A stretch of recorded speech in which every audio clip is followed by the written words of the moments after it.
কি রান্না করছো মা? মাংস। আমাকে একটু দেবে মাংস? তা কাকে দেবে? বাবুকে দেবে? আর আচ্ছা, আর কাকে দেবে?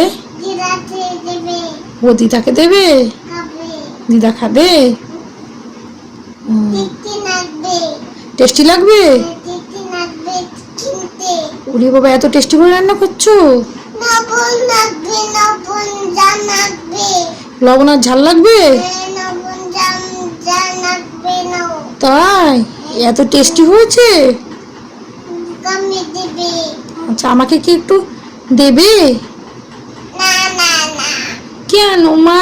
এত টেস্টি করে রান্না করছো মা, আমাকে কেন দেবে না? একটু দেও।